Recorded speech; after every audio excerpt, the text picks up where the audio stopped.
नमस्कार, जय हिंद। कैसे हैं आप सभी। डेली आईएएस के इस यूट्यूब प्लेटफॉर्म पर आप सभी का स्वागत है। और आज का हमारा एक नया टॉपिक हम लेकर आपके समक्ष उपस्थित है, जिसका नाम है भारत में ब्रिटिश संप्रभुता का विस्तार का ये दूसरा चैप्टर है ना। कूटनीतिक तरीके से भारत में जो ब्रिटिश संप्रभुता है वो विकसित कैसे हुई या वो डेवलप कैसे हुई। ठीक है, अब आप एक चीज देखिए कि हमने लास्ट वीडियो में देखा था कि जो बैटल्स वगैरह हुए थे ब्रिटिशों के, जिस तरीके से उन्होंने भारत में एक अलग अलग यूरोपियंस को हरा करके, है ना, अलग अलग भारतीय मराठा, मैसूर और बाकियों को हराया और उनके साथ वो बैटल करके, है ना, उन्होंने एक जीत हासिल करी थी, एक ग्राउंड बनाया। और अब उनका समय था अपनी ऐसी कूटनीतिक या एक डिप्लोमेटिक पॉलिसीज को लाना जिसके आधार पर वो भारत में और अपनी सत्ता को मजबूत कर सके। ठीक है, इसके अलावा इसमें आसपास के जो चीजें कवर की गई है वो मेन टॉपिक तो ये है भारत में ब्रिटिश संप्रभुता का विस्तार कूटनीतिक तरीके द्वारा, और आसपास की जो चीजें हैं ब्रिटिशर्स के संबंध में, वो भी हम आज इसमें चर्चा करेंगे। वो भी क्वेश्चन इसमें आपको मिल जाएंगे। ठीक है, तो चलिए स्टार्ट करते हैं आज का पहला सवाल। सॉरी, तो क्वेश्चन नंबर 1, पहला सवाल ध्यान से पढ़िएगा। क्या कह रहा है?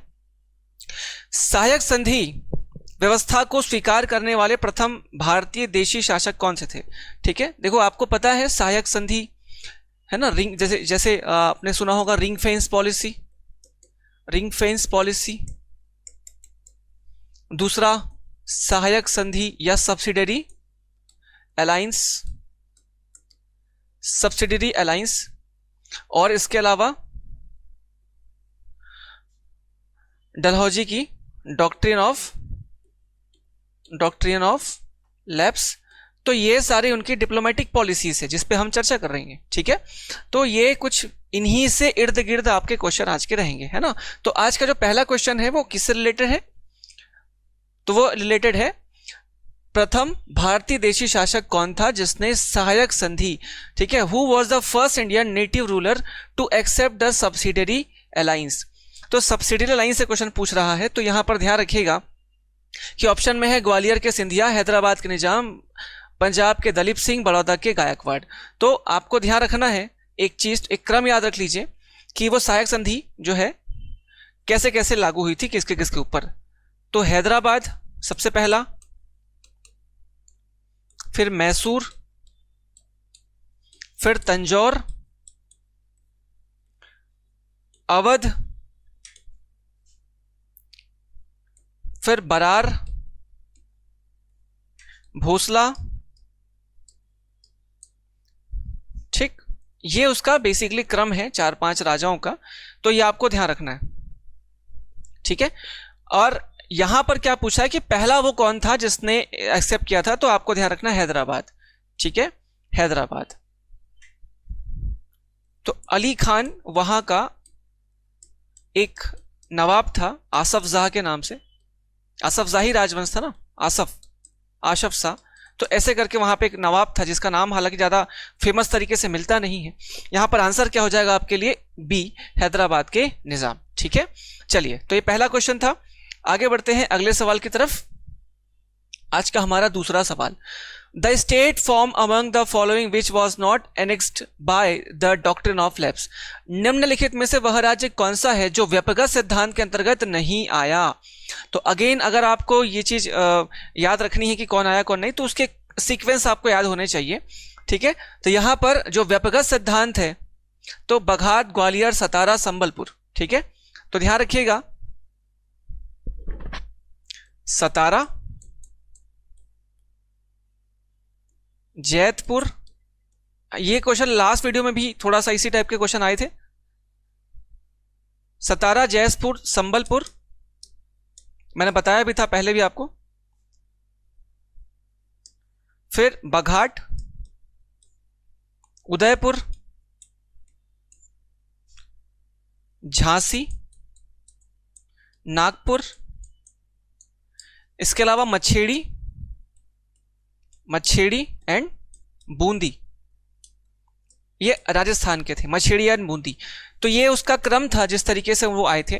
तो यहां पर व्यपगत सिद्धांत में क्रम नहीं पूछा है कि कौन आया था कौन नहीं था, पूछा है ना। तो इनमें कौन नहीं था? बघाट था, ग्वालियर नहीं है, सतारा है, संबलपुर है, ग्वालियर नहीं है। ठीक है, तो यहां पर ऑप्शन क्या आ जाएगा? बी, ग्वालियर। ठीक है, चलिए आगे बढ़ते हैं अगले सवाल की तरफ।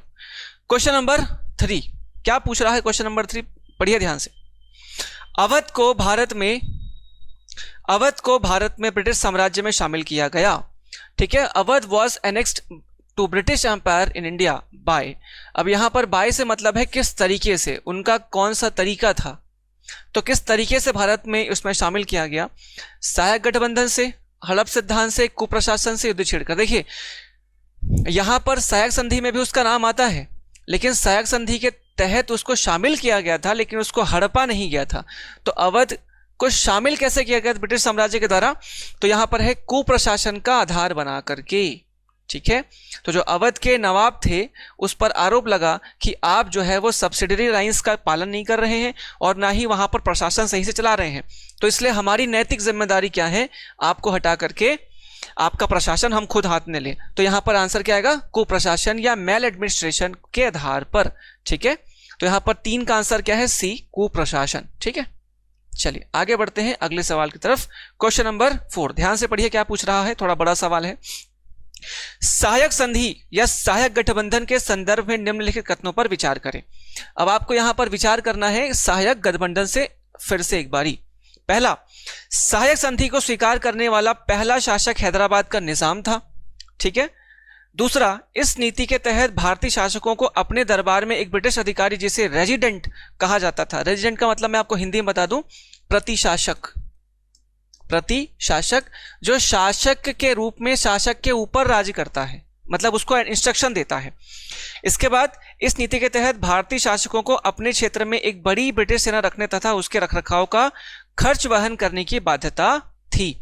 तो तीसरा स्टेटमेंट तो पूरा सही है ना, कि भारतीय शासकों को अपने क्षेत्र में एक बड़ी ब्रिटिश सेना रखने की और उसे रखरखाव के खर्च वहन करने की बाध्यता थी, ये तो सही है। दूसरे में शासकों को अपने दरबार में एक ब्रिटिश अधिकारी रखना था, रेजिडेंट, ये भी सही है। और इस संधि को स्वीकार करने वाला पहला शासक हैदराबाद का निजाम था, ये भी सही स्टेटमेंट है। तो यहां पर 1 2 3 ऑल आर करेक्ट, तो इसमें डी ऑप्शन जो है वो करेक्ट हो जाएगा। ठीक है, तो क्वेश्चन नंबर 4 का आंसर क्या है? डी। चलिए आगे पढ़ते हैं अगला सवाल क्वेश्चन नंबर 5 की तरफ। पढ़िए ध्यान से, क्वेश्चन नंबर 5 क्या कह रहा है? राजा रणजीत सिंह के संदर्भ में निम्नलिखित कथनों पर विचार करें। Consider the following statement with reference to the Raja Ranjit Singh.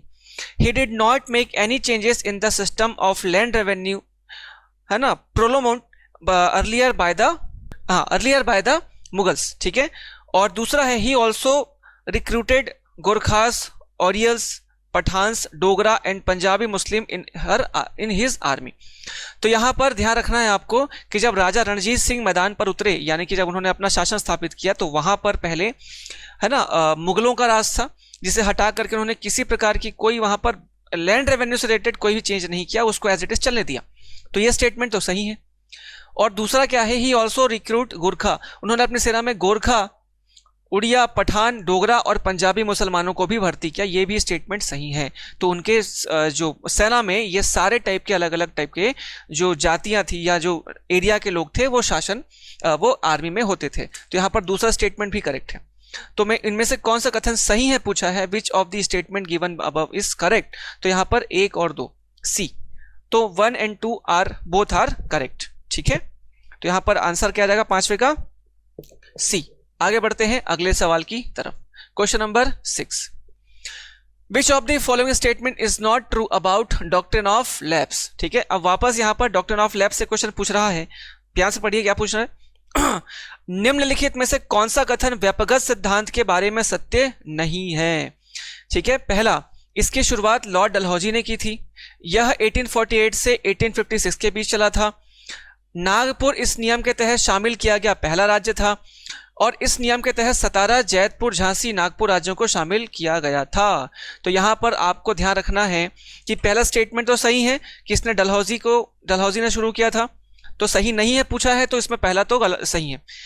1848 से 56 तक वो डलहौजी था, तो ये भी स्टेटमेंट सही है। इसके बाद नागपुर इस नियम के तहत शामिल किया गया पहला राज्य था, जी नहीं, यहां पर नागपुर नहीं था, यहां पर कौन सा था? तो ध्यान रखिएगा सतारा। तो सतारा वो पहला राज्य था जिसको डॉक्ट्रिन ऑफ लैप्स में शामिल किया गया। इस नियम के तहत सतारा, जैतपुर, झांसी, तो ये भी स्टेटमेंट सही है। तो यहां पर सी जो है इनकरेक्ट हो जाएगा। तो क्वेश्चन नंबर 6 का आंसर क्या है? सी। सॉरी, सी है, हाँ सी है। चलिए, तो यहां पर क्वेश्चन नंबर 6 का आंसर क्या है? सी। आगे बढ़ते हैं अगले सवाल की तरफ। क्वेश्चन नंबर 7 क्या पूछ रहा है, ध्यान से पढ़िएगा। अंग्रेजों की सहायक संधि नीति के मुख्य नकारात्मक परिणाम क्या थे? ठीक है, अंग्रेजों की सहायक संधि नीति के मुख्य नकारात्मक परिणाम क्या थे? पहला, भारतीय शासकों ने बाह्य मामलों में संप्रभुता के सभी अधिकार खो दिए थे। Indian rulers lost Vestige of the sovereignty in case of external matters. उनके बाहर के सारे मैटर्स जो है वो ब्रिटिशों ने ले लिए थे। ये सही है क्या? बिल्कुल सही है, ये स्टेटमेंट सही है। दूसरा, ब्रिटिश रेजिडेंट राज्य के दैनिक प्रशासन में हस्तक्षेप करते थे। तीसरा, ब्रिटिशों ने राज्य के सैनिकों को प्रशिक्षण प्रदान किया जिससे सहायक संधि पर हस्ताक्षर किए। सॉरी, ब्रिटिशों ने राज्य के सैनिकों को प्रशिक्षण प्रदान किया जिसने सहायक संधि पर हस्ताक्षर किए। तो ऐसा नहीं था, ब्रिटिशों ने खुद अपनी सेना रखी थी और यहां पर जो राज्य जो इस संधि में हस्ताक्षर करता था उसे अपनी खुद की सेना जो है वो डिसॉल्व करनी पड़ती थी, यानी कि उसको विघटित करनी पड़ती थी, डिसबैंड करनी पड़ती थी। तो यहां पर तीसरा स्टेटमेंट तो बिल्कुल इनकरेक्ट है। और जो सेकंड वाला है ना, पहला तो सही है, नकारात्मक परिणाम ये निकला, ठीक है। और ब्रिटिश रेजिडेंट राज्य के दैनिक प्रशासन में हस्तक्षेप करते थे, तो उनका इंटरनल मैटर में कोई हस्तक्षेप नहीं होता था, सिर्फ एक्सटर्नल मैटर वो देखते थे। इंटरनल मैटर भारत के, तो यहां पर ये स्टेटमेंट भी गलत है।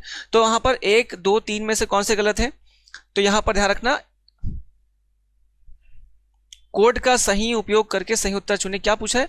नकारात्मक परिणाम क्या थे? तो नकारात्मक परिणाम तो ये थे, अधिकार खो दिए थे, हस्तक्षेप करते थे। अब देखिए यहां पर ऑप्शन में नहीं है, केवल एक, तो हम 1 और 2 ले सकते हैं, ठीक है, क्योंकि तीसरा तो है नहीं, ठीक है, प्रशिक्षण नहीं किया तो तीसरा तो आ ही नहीं सकता। तो यहां पर हम 1 और 2 ले सकते हैं, ठीक है। हालांकि इसका जो अप्रोप्रिएट आंसर होना चाहिए वो केवल 1 होना चाहिए, क्योंकि वो रेजिडेंट जो होता था वो वहां पर बैठता तो था, लेकिन इंटरनल मैटर्स में किसी प्रकार का हस्तक्षेप नहीं करते थे, वो सिर्फ एक्सटर्नल मैटर देखते थे ताकि ये कहीं पे संधि वंधि ना कर ले या गुटबंधन बनाने लगे, ठीक है। इंटरनल मैटर इनके हाथ में होते थे, ठीक है। तो खैर, अगर आपको ऐसे क्वेश्चन आता है और आपको 1 और 2 लेना पड़े तो आप ले लीजिएगा, कोई दिक्कत नहीं है, या तो विलोपित करेगा या तो फिर इसी को आंसर ले लेगा वो, ठीक है। चलिए आगे बढ़ते हैं अगले सवाल की तरफ। क्वेश्चन नंबर 8 क्या पूछ रहा है, ध्यान से पढ़िएगा। फिर से आपको कुछ स्टेटमेंट दिए हैं, उस पर आपको विचार करना है। पहला स्टेटमेंट है, हैदराबाद राज्य की स्थापना निजाम उल मुल्क आसफ जाह ने 1724 में की थी। The state of Hyderabad was founded by Nizam ul Mulk Asaf जाह इन 1724। बिल्कुल सही। मुगलों के समय पर जो मोहम्मद शाह के नाम से जो उत्तर मुगल काल का बादशाह हुआ, रंगीला बादशाह कहते थे जिसको, उन्हीं के समय पर यह चीज हुई थी घटना, तो 1724 का डेट सही है। तो यहां पर यह स्टेटमेंट पहला तो सही है। दूसरा, वह राजपूत सम्राट के अधीन दक्कन के वायसराय भी रहे। He was intermediate viceroy of the Deccan under the Rajput emperor. जी नहीं, वो दक्कन में राजपूतों के अंदर नहीं थे, वो मुगलों के अंदर एक सूबेदार थे। तो यहां पर राजपूत वाला पॉइंट गलत है, तो यहां पर दूसरा स्टेटमेंट गलत है। में कौन सा कथन सही है पूछा है, तो केवल 1 सही है, ठीक है। तो क्वेश्चन नंबर 8 का आंसर क्या है? ओनली ए, ठीक है। चलिए आगे बढ़ते हैं। Question number 9। क्वेश्चन नंबर 9 क्या पूछ रहा है, ध्यान से पढ़िए। आपको स्टेटमेंट दिए हैं, उस स्टेटमेंट के अकॉर्डिंग आपको 4 ऑप्शन है जिसमें आपको बताना है कि ये स्टेटमेंट किसके लिए था। पढ़िए ध्यान से। इस नीति का मुख्य रूप से लॉर्ड डलहौजी द्वारा उपयोग किया गया था।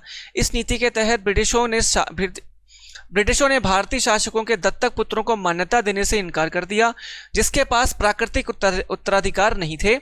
उन्होंने उन शासकों के क्षेत्र पर कब्जा कर लिया जिनके पास कानूनी उत्तराधिकार भी नहीं थे। The policy was mainly utilised by the Lord Dalhousie. Under this policy British denied the recognized adopted son of the Indian ruler who did not have natural heir. They acquired the territory of rulers who did not have legal heirs. तो यहां पर statement किसके लिए है, तो आप डलहौजी से ही जान सकते हो स्टेटमेंट किसके लिए होगा, ठीक। तो ये है व्यपगत का सिद्धांत, डॉक्ट्रिन ऑफ लैप्स से मिला हुआ। ठीक है, तो ये स्टेटमेंट भले ही बड़ा लेकिन आंसर इसका बहुत सिंपल सा है। तो 9 का आंसर क्या है? बी, वेबगत का सिद्धांत। ठीक, चलिए अगला सवाल, क्वेश्चन नंबर 10, पढ़िए ध्यान से। यहां पर अगेन महाराजा रणजीत सिंह से क्वेश्चन है कि महाराजा रणजीत सिंह करोराज सिंघिया मिसल से आए थे क्या? और जीन फ्रेंकोइस और अलॉर्ड जीन फ्रेंकोइस अलॉर्ड और जीन बैप्टिस्टा वेंचुरा महाराजा रणजीत सिंह के सेवा में 2 नेपोलियन जनरल थे। तो बहुत इंपॉर्टेंट है याद रखना। पहला स्टेटमेंट तो गलत है। क्यों? क्योंकि महाराजा रणजीत सिंह जो थे वो सुकर चकिया मिसल से थे। किससे? सुकर चकिया, सुकर चकिया। तो ये सुकर चकिया मिसल से थे, तो ये स्टेटमेंट तो गलत है। और दूसरा ये स्टेटमेंट सही है कि उनके यहां पर 2 फ्रांसीसी जनरल रहते थे जो नेपोलियन के समय के थे, मतलब नेपोलियन के आर्मी से आए थे। तो नेपोलियन जनरल का मतलब यहां फ्रांसीसियों से है। ठीक है, तो यहां पर ये स्टेटमेंट करेक्ट है। ठीक है, तो यहां पर 1 2 क्या बताना है? सही है। तो सही में केवल 2 है, पहला गलत है। ठीक है, तो यहां पर स्टेटमेंट में आपको बताना है जो पूछा गया है। बहुत इजी क्वेश्चन था अगर आपको फैक्ट पता है तो। चलिए आगे बढ़ते हैं अगले सवाल की तरफ। 11वां क्या कह रहा है? पिंडारी सैन्य लुटेरे थे और पिंडारी युद्ध 1828 में लॉर्ड हेस्टिंग ने पिंडारियों का दमन कर दिया था। The Pindaris were military plunderers. The Pindaris were supposed by Lord Hasting in Pindari war 1828। तो पिंडारी सैन्य लुटेरे थे। देखो पिंडारी के बारे में 2 चीजें मिलती है कि पिंडारी एक ट्राइब भी था और पिंडारी उन लोगों का समूह था जो ब्रिटिश पॉलिसीज से परेशान होकर के, बेरोजगार होकर के लूटपाट स्टार्ट किए थे। तो इसमें अलग अलग क्षेत्र के, अवध के सबसे ज्यादा लोग थे, अवध के, ठीक है, नागपुर के, मालवा के, राजस्थान के बहुत सारे ऐसे सिपाही जो अपने क्षेत्रों को गंवा चुके थे, अपने नौकरी गंवा चुके थे, उन्होंने मिलकर के ब्रिटिशों को ही लूटना स्टार्ट कर दिया था। तो यहां पर वो पिंडारी थे। तो ये सैन्य लुटेरे थे, हाँ बिल्कुल ठीक है, यानी कि ये मिलिट्री वाले ही थे पहले। और दूसरा पिंडारी युद्ध 1828 में लॉर्ड हेस्टिंग ने पिंडारियों का दमन कर दिया, बिल्कुल ठीक है। पिंडारी वॉर हुआ था 28 में, है ना, 1828 में, जहां पर लॉर्ड हेस्टिंग भी कमांडर था और उसने फिर इसको दमन किया था। तो इनमें से कौन सा स्टेटमेंट सही है? तो 1 और 2 दोनों स्टेटमेंट करेक्ट है। ठीक, चलिए क्वेश्चन नंबर 12। क्वेश्चन नंबर 12 क्या कह रहा है, पढ़िए ध्यान से। निम्नलिखित कथनों पर विचार कीजिए। यहां पर आपको निजामों के बारे में कुछ क्वेश्चन है, बताना है। निजाम उल मुल्क आसफ जाह ने हिंदुओं के प्रति असहिष्णु नीति अपनाई। पहला, तो क्या यह स्टेटमेंट सही है? Nizam ul Mulk Asaf Jah followed the intolerance policy towards Hindus. तो ऐसा नहीं है। निजाम उल मुल्क एक, हालांकि टॉलरेंट तो नहीं कह सकते उसको, लेकिन कोई इंटॉलरेंसी वाली कोई पॉलिसी उसने नहीं अपनाई थी, जैसे जजिया वजिया का टाइप की चीजें। तो इसमें स्टेटमेंट को, ठीक है, असहिष्णु नीति अपनाई थी, तो ये स्टेटमेंट गलत है। दूसरा, कर्नाटक मुगल दक्कन के सूबों में से एक था और यह हैदराबाद के निजाम के अधीन था, है ना। The Karnataka was one of the subahs of the Mughal Deccan and it's come under the Nizam of Hyderabad. तो ये भी स्टेटमेंट सही है कि कर्नाटक जो था मुगलों का सूबा था और वो हैदराबाद के निजाम के ही अंतर्गत शामिल था। तो दूसरा स्टेटमेंट भी सही है। तीसरा, कर्नाटक के नवाब पद के लिए बार बार संघर्षों ने यूरोपियन कंपनीज को भारतीय राजनीति में सीधे हस्तक्षेप करने का अवसर प्रदान किया। यह भी स्टेटमेंट सही है, क्योंकि कर्नाटक में आप देखोगे कि अनवरुद्दीन, असफुद्दीन, ऐसे करके बहुत सारे लीडर तो आपस में लड़ते रहते थे। एक तरफ फ्रांसीसियों ने पकड़ लिया, एक तरफ को ब्रिटिशों ने पकड़ लिया, तो दोनों ने मिलकर के आपस में लड़वाया और जब दोनों हार गए तो वहां पर कब्जा कर लिया। तो आधे में फ्रांसीसी, आधे ब्रिटिश, ऐसे। तो वहां पर आप जाके पढ़ोगे तो आपको बहुत सारी चीजें क्लियर होगी। तो फिलहाल इसमें से जो है पहला स्टेटमेंट गलत है, सेकंड सही है, थर्ड सही है। तो यहां पर ऊपर से कौन सा कथन सही है? तो ओनली 2 और 3। तो सी स्टेटमेंट यहां पर करेक्ट हो जाएगा। तो आंसर क्या है 12 का सी। ठीक है, चलिए आगे बढ़ते हैं अगले सवाल की तरफ। क्वेश्चन नंबर 13, 13वां क्वेश्चन है। क्या बोल रहा है, ध्यान से पढ़िएगा। Which one of the following is correct? कौन सा करेक्ट है आपको बताना है। बंगाल के शासकों का क्रम। बंगाल के शासक का मतलब, जो यहां पर शासकों से मतलब है जो वहां के नवाब होते थे, जो सूबेदार के रूप से फिर शासक बने थे, है ना, मुगलों के टाइम पर। तो यहां पर मुर्शिद कुली खान, शुजाउद्दीन, सरफराज खान, अली वर्दी खान, फिर सुजाउद्दीन नहीं। तो यहाँ पर पहला तो आपको पता ही है मुर्शिद कुली खान, जिसने मुर्शिद कुली खान ने बंगाल को स्वतंत्र किया था, ठीक है, मोहम्मद शाह रंगीला के टाइम पर। तो ये स्टेटमेंट सही है। सुजाउद्दीन ये भी आया था, ये सरफराज खान अलावर्दी खान, ठीक है। देखो यहाँ पे क्वेश्चन में पहले में मुर्शिद कुली खान है, 2 में है, लेकिन मुर्शिद कुली खान के बाद कौन था? सुजाउद्दीन, ठीक है। यहाँ पर सरफराज खान जी नहीं, ये वाला फिर इनकरेक्ट हो जाएगा। तो सीधा आंसर आपके पास ए है। तो सबसे पहले आया था मुर्शिद कुली खान, उसके बाद सुजाउद्दीन, फिर सरफराज खान, फिर अलीवर्दी खान। अलीवर्दी खान के बाद कौन आया था? ठीक, बंगाल का नवाब, बताइए इसको स्टेटमेंट में आप बताइएगा, जिसका प्लासी का बैटल हुआ था, ठीक है। तो प्लासी का बैटल हुआ था किसके बाद? सिराजुद्दौला। तो सिराजुद्दौला के बाद फिर मीर जाफर, मीर जाफर के बाद फिर, ठीक है, मीर जाफर के बाद मीर कासिम, और उसके बाद फिर मीर जाफर, और उसके बाद फिर। तो ये सारी चीजें आपको ध्यान रखनी है, ठीक है। अगला सवाल, question number 14। Governor general Lord Wellesley के बारे में क्वेश्चन है। पहला स्टेटमेंट क्या है? उनके शासनकाल के दौरान ब्रिटिश सेना ने 1799 में टीपू सुल्तान पर हमला किया और उसे पराजित किया। तो 1799 में हुआ था चौथा एंग्लो मैसूर वॉर। क्या स्टेटमेंट सही है जिसमें टीपू सुल्तान की हार हो गई थी? जी सही है।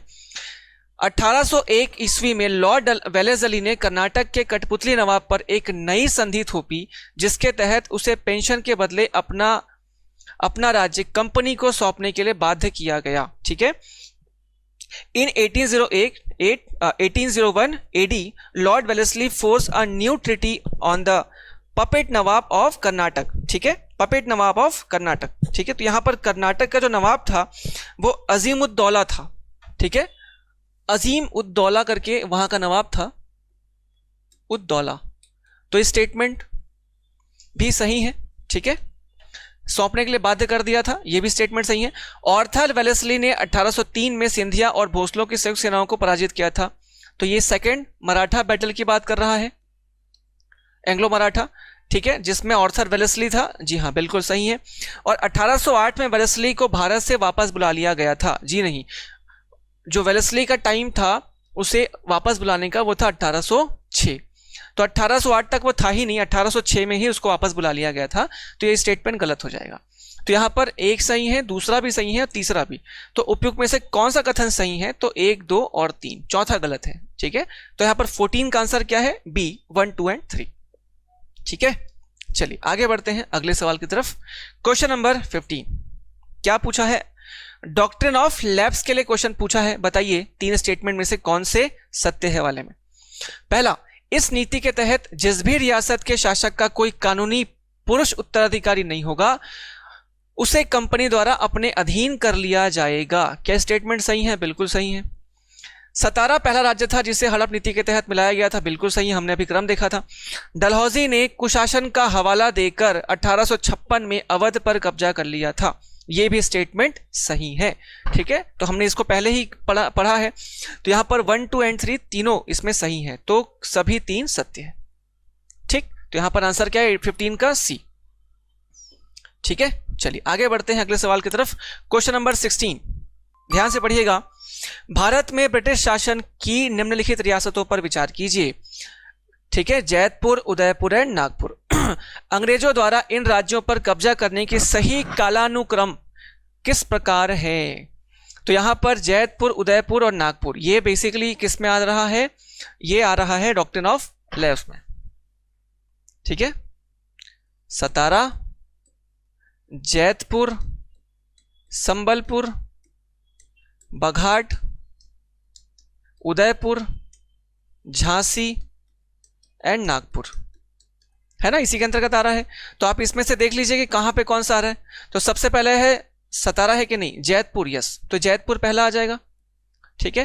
फिर उसके बाद फिर संबलपुर है क्या? जी नहीं, संबलपुर नहीं है। बघाट है क्या? नहीं है। उदयपुर, उदयपुर है तो सेकंड आ जाएगा।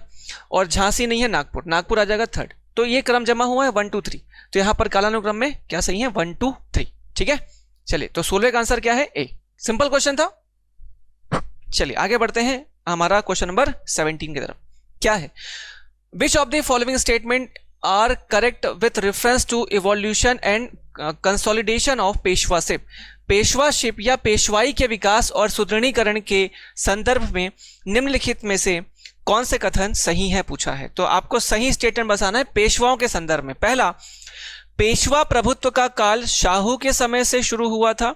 शाहू कौन थे? तो छत्रपति शाहू जी। कौन? छत्रपति शाहू। 1748 तक इनका समय था। तो ये शाहू के समय पे स्टार्ट हुआ था पेशवा का प्रभुत्व। जी हाँ, जो पेशवा थे हमारे बालाजी विश्वनाथ, फिर बालाजी बाजीराव प्रथम, उसके बाद बाजीराव प्रथम, उसके बाद फिर बालाजी, बाजीराव, ये सारे तीनों मेन पेशवा थे।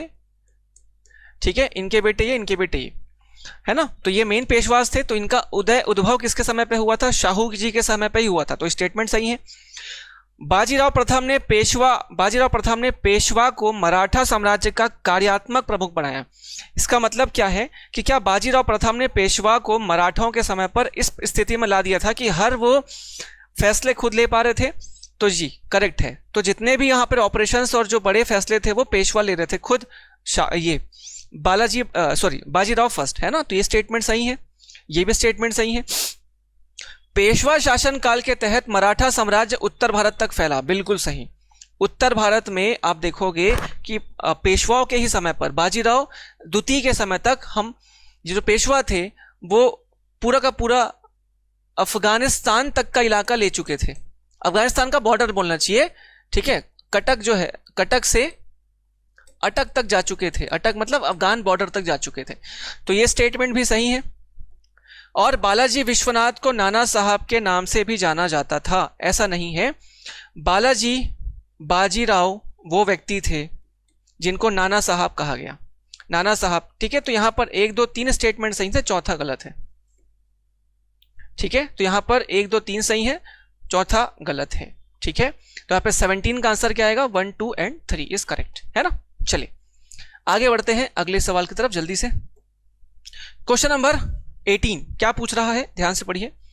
ब्रिटिश राज द्वारा हड़प नीति को कब त्यागा गया था? तो ब्लैंक में त्यागा गया था। तो ये हड़प नीति का मतलब यहां पर ये है कि कब तक, देखो जो हड़प नीति है डॉक्ट्रिन ऑफ लैप्स, वो कब खत्म हुआ था? तो 1858। क्योंकि 56 और ये बेसिकली आप देखोगे कि 1858 में है ना, 1857 में हमारे यहाँ पे क्रांति हुई थी, 58 तक वो खत्म हुई। और उस समय पर ठीक है महारानी की घोषणा हुई, महारानी साम्राज्य की घोषणा, द क्वींस प्रोक्लेमेशन कहा जाता है उसको। और इसी घोषणा के तहत जो भारत में घोषणा की गई थी कि किसी भी तरीके से भारत में साम्राज्यवाद की नीति को बढ़ाया नहीं जाएगा। तो इसी से फिर सारी पॉलिसीज खत्म हो गई थी। तो 1858 इसका सही आंसर हो जाएगा। ठीक है, तो इसी, क्योंकि महारानी की जो घोषणा थी उसमें यह थी कि हम अब किसी भी तरीके से भारत के किसी भी राज्य को ब्रिटिश साम्राज्य का पार्ट नहीं बनाएंगे। तो यहां पर हड़प नीति अपने आप खत्म हो जाती है। तो ये कब हुआ था? महारानी की घोषणा के साथ, यानी कि 1858 में। तो आंसर क्या होगा? 1858। ठीक है, चलिए आगे बढ़ते हैं अगला सवाल। क्वेश्चन नंबर 19 क्या बोल रहा है? निम्नलिखित कथनों पर विचार कीजिए। पहला, सहायक गठबंधन प्रणाली लॉर्ड वेलेस्ली द्वारा शुरू की गई थी। इसमें शामिल होने वाले पहले शासक हैदराबाद के निजाम चिनकिलिच खान थे। तो देखिए पहला स्टेटमेंट तो सही है कि यहाँ पे सहायक संधि जो है वो लॉर्ड वेलेस्ली की सहायक संधि थी। तो उसने भी स्टार्ट किया था 1798 के आसपास। और इसमें शामिल होने वाला पहला शासक हैदराबाद तो था, लेकिन वहां का निजाम चिनकिलिच खान नहीं था। ठीक, अली खान था। अली खान आसफ जा। ठीक है, तो यहां पर ये चिनकिलिच खान वाला स्टेटमेंट गलत है। तो उपरोक्त कथन में से कौन सा सही है? तो केवल एक सही है। ठीक है, only 1 is correct for question number 19। ठीक है, चलिए आगे बढ़ते हैं अगले सवाल की तरफ। क्वेश्चन नंबर 20 क्या पूछ रहा है? निम्नलिखित में से किस राज्यों को हड़प नीति के तहत शामिल नहीं किया गया था? तो यहां पर अगेन वही क्वेश्चन है, हड़प नीति में कौन कौन से शामिल थे? सतारा था, ठीक है, झांसी था, नागपुर था, अवध नहीं था। तो Awadh is correct answer. Awadh नहीं था। अवध को ठीक है एक तो सब्सिडियरी लाइंस में शामिल किया गया था और उसके बाद इसको हड़पा गया था किस तरीके से, कुप्रशासन के आधार पर। तो कुप्रशासन वाला मैल एडमिनिस्ट्रेशन, तो यहां पर सी इसमें है ना आंसर आ जाएगा। ठीक, चलिए आगे बढ़ते हैं अगला question. Question number 21। James Andrew Ramsay Bharat के किस गवर्नर जनरल का वास्तविक नाम था? अब यहाँ पे गवर्नर जनरल से क्वेश्चन पूछा जा रहा है, तो यहाँ पर Lord Canning, Lord Dalhousie, Lord Wellesley या लॉर्ड बेंटिंग। तो आपको आंसर सीधे याद रखना है कि लॉर्ड डलहौजी का नाम क्या था, James Andrew Ramsay Lord Dalhousie इसका पूरा नाम था। ठीक है, चलिए तो क्वेश्चन नंबर 21 का आंसर है बी, सिंपल है, ज्यादा कुछ याद नहीं करना। अच्छा, इसका मतलब ये नहीं है कि आप सारे जितने गवर्नर जनरल थे वो सबके नाम जो है वो रट लोगे पूरा पूरा, तो कोई मतलब का नहीं है। ठीक है, एक दो क्वेश्चन ऐसे आ जाएंगे तो ठीक है, आप इसको याद कर लीजिए। अब यहां पर एक क्वेश्चन है थोड़ा अलग सा, गैर हस्तक्षेप की नीति 1775 के संबंध में निम्नलिखित कथनों पर कौन से स्टेटमेंट, क्या बताना है आपको? ठीक है, which of the following statement is are incorrect regarding policy of non intervention 1775। ठीक है, अब यहां पर 1775 के बारे में बात कर रहे हैं ना, तो पहला स्टेटमेंट यहां पर क्या है, अमेरिकी स्वतंत्रता संग्राम में ब्रिटेन की हार के बाद इस नीति का पालन किया गया। After the defeated of Britain in the war of American independence, जो कि 1775 में ही हुआ था, अमेरिकन रिवॉल्यूशन कहा जाता है उसको, तो क्या उस समय पे स्टार्ट किया गया था? तो ये तो वैसे हाँ सही है। उसके बाद ब्रिटिश चौकन्ने हो गए थे कि हमको आगे क्या करना है करके। ठीक है, मतलब बहुत जल्दी वो इंटरफियर किसी में नहीं कर रहे थे, पहला तो ये सही है। दूसरा, इस नीति के तहत ब्रिटिश सरकार ने भारत के पड़ोसी राज्यों में हस्तक्षेप ना करने का निर्णय लिया था। ठीक है, सी देखते हैं, आगे पढ़ते हैं फिर समझ आएगा। सी, अंग्रेजों ने असहस्तक्षेप की नीति का पालन तब किया जब उनके हित में था। तो ये तो स्टेटमेंट सही है कि जब उनको लगता था कि हस्तक्षेप नहीं करने से ज्यादा फायदा है तो वो नहीं करते थे, तो सी तो सही है। और पूछा इसमें गलत कथन है। ठीक है, एक गलत कथन हमको उठाना है। इस अवधि का उपयोग मुख्यतः सत्ता को मजबूत करने तथा विस्तार के अगले चरण के लिए खुद को तैयार करने में किया गया। तो जब ये किसी और देश पर हस्तक्षेप नहीं कर रहे हैं तो वो खुद को मजबूत करते थे। इनकी बहुत बेहतरीन पॉलिसी थी कि जब ये दूसरों पर अटैक नहीं करते थे तो खुद पर काम करते थे। तो ये सीखने वाली चीज है किससे, ब्रिटिशों से, कि अगर आप दूसरों के अंडर में हस्तक्षेप नहीं कर रहे हो या दूसरे काम में नहीं लगे हो, जब आप फ्री हो तो उस समय खुद को मजबूत करने में लगाइए। तो उन्होंने वो किया, और यहाँ पर यही गलत लग रहा है कि इस नीति के तहत ब्रिटिश राज्य ने भारत के पड़ोसी राज्य को में हस्तक्षेप ना करने की नीति अपनाई। ये स्टेटमेंट इसलिए गलत है क्योंकि ये जो पॉलिसी थी ब्रिटिशों ने भारत में, वो लगभग 1839 वाला जो वॉर था, अफगान वॉर उस समय पर अपनाई थी। ठीक है, तो यहां पर ये स्टेटमेंट गलत है। तो आपके लिए आंसर क्या हो जाएगा 22 में बी। ठीक है, क्योंकि ये 1775 की बात कर रहा है और ये हमारे जो है 18th सेंचुरी की बात कर रहा है। इसी हिसाब से आंसर हम इसमें लेंगे बी को। ठीक है, चलिए आगे बढ़ा जाए अगले सवाल की तरफ। क्वेश्चन नंबर 23 क्या बोल रहा है, ध्यान से पढ़िएगा। अंग्रेजों ने रोहिल्ला के विरुद्ध अवध के नवाब की सहायता करने से इनकार कर दिया। ठीक है, अंग्रेजों ने रोहिल्ला के विरुद्ध अवध के नवाब की सहायता करने से इनकार कर दिया गया। ठीक है, हाँ ठीक है, इसके बाद देखो रोहिल्ला वॉर एक्चुअल में 1794 में हुआ था, तो इसको आप ध्यान रखिएगा, 1794 में। और अवध के साथ ब्रिटिश संबंध मजबूत हुए और इससे बंगाल में ब्रिटिश शासन को सुरक्षित बनाने में मदद मिली। तो यहां पर ये पहला जो स्टेटमेंट है ना वो गलत है। क्यों गलत है? क्योंकि अंग्रेजों ने उस समय पर अवध को अपने कब्जे में लगभग ले ही लिया था, उन्हें अपने में शामिल कर ही लिया था, और वहां पर अवध को जब इससे रोहिल्ला डाकुओं से बहुत मुश्किल हुई तो उन्होंने ही उनके खिलाफ वॉर छेड़ा था। तो यहां पर स्टेटमेंट गलत है कि सहायता नहीं दी थी, सहायता तो दी थी, तो स्टेटमेंट गलत है। अवध के साथ ब्रिटिश संबंध मजबूत हुए, इसी से तो फिर वो बाद में उसको बंगाल को जीतने में और बंगाल को कॉन्कर करने में ज्यादा मदद मिली। ठीक है, तो यहां पर ये भी सही स्टेटमेंट है, ये सही है, ये गलत है। ठीक है, तो इनमें से कौन से कथन सही है पूछा है तो केवल 2 सही है। ठीक है, यानी कि अंग्रेजों ने रोहिल्ला के वॉर में अवध की मदद करी थी। ठीक है, और दूसरा, इससे अवध के साथ उनके संबंध अच्छे हुए जिससे बंगाल में उनके शासन करने की चीजें ठीक हुई, है ना। तो ये ऑप्शन 23 का बी, केवल 2। आगे बढ़ते हैं। फिर 24 क्वेश्चन क्या बोल रहा है, निम्नलिखित कथनों पर विचार करें। सिंध पर ब्रिटिश विजय यूरोप और एशिया में बढ़ती एंग्लो रूसी प्रतिद्वंदिता के परिणाम स्वरूप हुई। ठीक है। और दूसरा, 1837 में सिंध पर अंग्रेजों ने कब्जा कर लिया।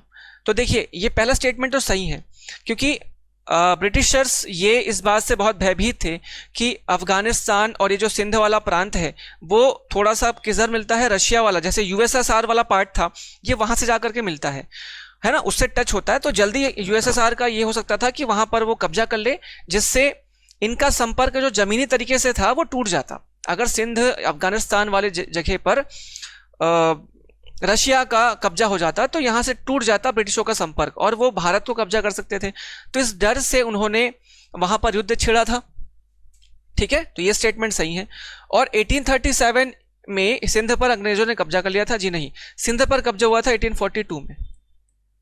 कब? 1842 में। तो ये स्टेटमेंट गलत है। तो इनमें से कौन से कथन सही है? तो ओनली वन स्टेटमेंट। ठीक है, तो केवल एक इसमें सही हो जाएगा, क्वेश्चन नंबर 24 का आंसर। आगे बढ़ते हैं क्वेश्चन नंबर 25 की तरफ। क्या पूछ रहा है, ध्यान से पढ़िएगा। Consider the following statement with respect to ring fence policy. Ring fence policy के बारे में आपको बताना है। पहला, इसे लॉर्ड रिपन द्वारा ब्रिटिश क्षेत्रों की सुरक्षा के लिए पड़ोसी की सीमाओं की रक्षा के लिए पेश किया गया था। और दूसरा, नीति के अंतर्गत लाए गए राज्यों को सैन्य सहायता का आश्वासन दिया गया, लेकिन सेना का खर्च उन्हें स्वयं उठाना पड़ा। तो क्या स्टेटमेंट सही है? देखिए, रिंग फेंस पॉलिसी क्या था? एक बफर जोन बनाने की पॉलिसी थी। बफर जोन का मतलब ये होता है कि जैसे यहां पर बंगाल है, यहां पर बंगाल है, ठीक है, और इस साइड पर अवध है, इधर पड़ेगा अफगान और इधर पड़ेंगे मराठास। ठीक है, तो बंगाल को सुरक्षित, ये बंगाल को सुरक्षित करने के लिए उन्होंने अवध पर कब्जा किया, ताकि अगर जब बंगाल पर अटैक हो तो पहले अवध से होकर गुजरना पड़े, तो जो भी खतरा झेले वो अवध झेले, है ना। तो वहां पर अपनी ब्रिटिश आर्मी भी रख दो, उनकी भी आर्मी रख दो, जो झेला वो झेले, उसके बाद इनका जो एरिया है वो सुरक्षित हो जाए, बंगाल। तो ये थी बफर जोन पॉलिसी या रिंग फेंस पॉलिसी। तो इसलिए आपके लिए यहां पर जो स्टेटमेंट है पहला वाला वो तो सही है। ठीक है, कि अपनी सुरक्षा के लिए पड़ोसी की भी रक्षा करो, और नीति के तहत लाए गए राज्यों को सैन्य सहायता का आश्वासन दिया गया, लेकिन सेना का खर्च उन्हें स्वयं उठाना पड़ता। तो अवध की जो सेना थी उसकी खर्चा वो खुद ही उठाती थी, उन्हीं के खुद के पैसे से, और फायदा किसका था? ब्रिटिशों का। ठीक है, ये सब्सिडरी अलायंस का एक प्रीक्वल माना जा सकता है कि उनके पहले ये लाया गया था, उससे एडवांस फॉर्म में था सब्सिडरी अलायंस। ठीक है, तो यहां पर दूसरा स्टेटमेंट भी सही है। तो इनमें से कौन से सही है? तो 1 और 2। ठीक है, both A1 and 2 are correct. तो क्वेश्चन नंबर 25 का आंसर क्या है? सी। आगे बढ़ते हैं। देखिए, कोई डाउट हो किसी क्वेश्चन में, क्योंकि इसमें बहुत सारे वैकल्पिक टाइप के क्वेश्चन हैं और बहुत सोचने और थोड़ा सा स्टेटमेंट वाले क्वेश्चन हैं, तो इसमें आपको थोड़ी दुविधा हो सकती है। तो अगर कोई दुविधा हो तो आप बिल्कुल कमेंट उसको कीजिएगा। ठीक है, क्वेश्चन नंबर 26 लंबा है, ध्यान से पढ़िए, मैं इधर पढ़ लेता हूं। ये है क्वेश्चन, सहायक गठबंधन 1798 में लॉर्ड डलहौजी द्वारा तैयार की गई एक प्रणाली थी। ठीक है, सॉरी, लॉर्ड वेलेस्ली द्वारा तैयार की गई प्रणाली थी। अंग्रेजों के साथ इस तरह के गठबंधन में शामिल होने वाले सभी लोगों को कुछ ना कुछ नियम शर्तें माननी पड़ती थी। तो यहां पर सब्सिडरी अलायंस के बारे में क्वेश्चन है, सिंपल सा क्वेश्चन ही होगा। देखते हैं पहला क्या है। पहला है, the British would be responsible for protecting their ally from external and internal threats to their power। यानी कि ये इंटरनल और एक्सटर्नल थ्रेट या अंदर के कोई बगावत या बाहरी युद्ध को बचाने के लिए ब्रिटिशर्स जिम्मेदार थे क्या? बिल्कुल, उन्हीं के लिए वो जिम्मेदार थे। दूसरा, in the territory of the ally a British armed contingent would be situated and ally would provided source for their maintenance. क्या वो वहां पर अपनी सेना रखते थे ब्रिटिशर्स, और उसके मेंटेनेंस के लिए पैसा या मेंटेन कौन करता था? ये अलाई या स्टेट करते थे। ये भी स्टेटमेंट सही है। The ally would enter into agreements with other ruler or engage in warfare only with the permissions of their Britishers. सहयोगी देश अन्य शासकों के साथ समझौता करेंगे या युद्ध में केवल अंग्रेजों की अनुमति से ही शामिल हो सकते थे। यह भी स्टेटमेंट सही, यानी कि इनका जो एक्सटर्नल अफेयर्स था, विदेशी मामले, वह पूर्णतः ब्रिटिश के साथ जुड़ चुके थे। तो ब्रिटिश ही इनके लिए सारे फैसले करते थे। और आखिरी है, अलाई में walk away with the alliance any time in the disagreement. असहमति के होने पर सहयोगी कभी भी गठबंधन से अलग हो सकता था? बिल्कुल नहीं। तो ये स्टेटमेंट गलत है। वो उनको बाहर जाने की अनुमति थी ही नहीं। अगर वो बाहर जाने की अनुमति जाना चाहते हैं तो उनको अपने राज्य से हाथ धोना पड़ेगा। तो यहां पर स्टेटमेंट चौथा गलत है। तो इनमें से कितने उत्तर सही हैं? तो 1 2 3 ओनली। तो यहां पर सी स्टेटमेंट सही हो जाएगा। ठीक है, तो सी। तो एक सही है, दो सही है, तीन सही है, चौथा गलत है। ठीक है, तो काफी लंबा स्टेटमेंट था, ध्यान से पढ़ करके आप बनाइए। आगे बढ़ते हैं, अगला सवाल, क्वेश्चन नंबर 27। क्या पूछ रहा है? ब्रिटिश भारतीय राज्य क्षेत्र का अंतिम प्रमुख विस्तार हुआ डफरिन के समय, डलहौजी के समय, लिटन के समय, कर्जन के समय। तो आपको ध्यान रखना है कि भारत में साम्राज्य विस्तार की पॉलिसी 1858 के भारत शासन अधिनियम या उसके पहले जो हुआ था प्रोक्लेमेशन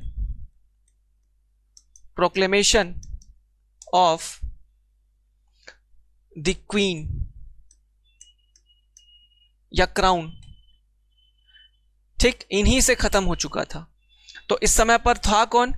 तो इस समय पर था डलहौजी। मतलब इसके जस्ट पहले था कौन? डलहौजी। तो डलहौजी के बाद यहां पर भारत के ब्रिटेन के किसी भी गवर्नर जनरल या वायसराय ने भारत में एक्सपांशन नहीं किया, क्योंकि खुद ही गवर्नमेंट ने उसकी अनुमति नहीं दी थी। तो जिसका स्टेटस 58 के पहले तक या डलहौजी के पहले तक, डलहौजी के बाद तक वो था ब्रिटिश राज्य का, वो ब्रिटिश में रहा, और जो स्वतंत्र था वो आजादी तक स्वतंत्र रहा। ठीक है, इन 1947 तक। चलिए, तो आंसर क्या है? डलहौजी के समय। अगला क्वेश्चन, क्वेश्चन नंबर 28 क्या कह रहा है, देखते हैं ध्यान से। यहां पर दो वो है कोड है, सूची राज्य है और सूची क्षेत्र है, जिसमें आपको मिलाना है। तो सिंधिया कहां से बिलोंग करते थे?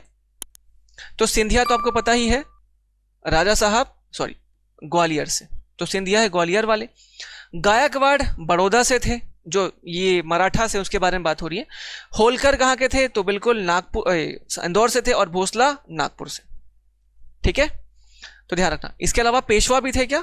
पेशवा, तो पेशवा कहां से थे? तो पेशवा थे पूना से। ठीक, और एक धार जगह था, धार से वार करके थे। तो यहां पर आपको ध्यान रखना है सारे। तो इसमें से ए का है 1, ठीक है, ए का है 1, एक ही में है, तो यही होगा आंसर। बी का है 3, बी का 3, फिर सी का 2 और फिर एक डी का 4। तो यहां पर बी आंसर करेक्ट हो जाएगा। ठीक है, तो क्वेश्चन नंबर 28 का आंसर है बी। सिंपल था। आगे चलते हैं, क्वेश्चन नंबर 29।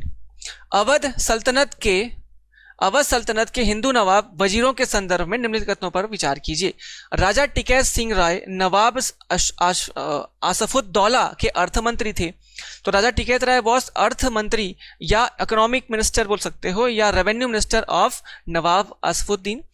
तो ये स्टेटमेंट सही है। उनका एक बहुत फेमस, ठीक है, भूशास्त्री था, सॉरी, लैंड रेवेन्यू ऑफिसर था, मंत्री था, जिसका नाम था राजा टिकैत राय।